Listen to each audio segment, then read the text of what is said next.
kami melakukan kolaborasi antara pendidikan Pancasila dan juga pendidikan kewarganegaraan untuk menyelenggarakan kelas ini yang tujuannya adalah agar pemilih pemula ini sadar untuk memilih tidak golput dan juga memilih berdasarkan apa yang mereka yakini itu baik, dan kita tidak pernah mengarahkan untuk memilih salah satu pasangan calon, tapi mengencourage mereka untuk memperbanyak pengetahuan agar bisa menjadi pemilih yang cerdas dan juga pemilih yang kemudian membawa bangsa ini menjadi bangsa yang lebih maju lagi.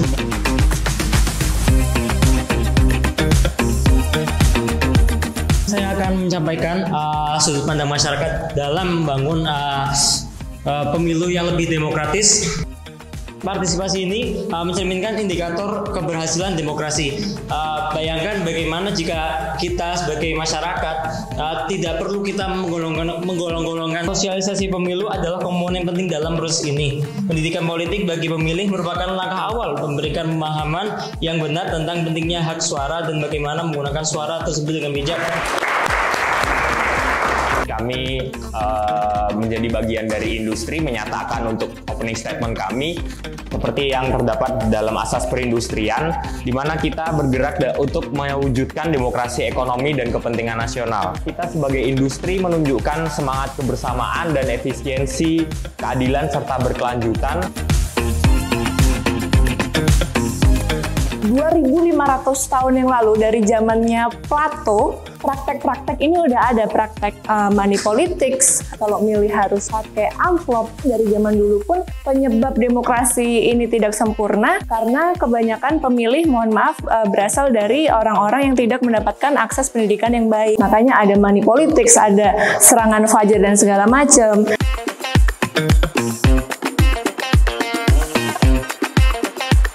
Abraham Lincoln dari rakyat, dikelola oleh dan untuk rakyat. Oleh karenanya kalian yang milih, kalian yang mengelola, dan nantinya adalah untuk kita semua. Jadi harus pintar-pintar memilih. Demokrasi itu adalah dari kalian, rakyat, gitu kan, termasuk kita lah intinya, sampai dengan nanti diperlukannya adalah untuk kita juga, yaitu rakyat, gitu kan. Jadi kalian harus benar-benar memilih siapa calon presiden, calon wakil presiden maupun anggota legislatif yang menurut kalian mempunyai visi membangun negara ini. Demokrasi ini bukan cuma tanggung jawab pemerintah, tapi juga tanggung jawab kita semua yang perlu ikut berpartisipasi aktif untuk mewujudkan tadi pemilu yang demokratis dan juga berdasarkan nilai-nilai dalam Pancasila.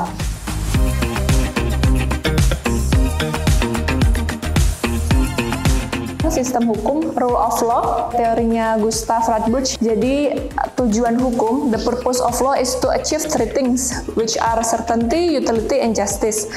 Kepastian, kebermanfaatan, dan keadilan. Dan apabila kita memilih dengan bijak, pasti tujuan tiga tersebut bisa terwujud. Kami selaku akademisi, selaku pendidik, tidak memaksa kalian atau tidak mengajak kalian memilih salah satu calon presiden maupun calon wakil presiden, karena kami bersifat netral pada intinya, tapi kami harus memberikan pembelajaran kepada kalian terkait dengan bagaimana pesta demokrasi di Indonesia itu sendiri.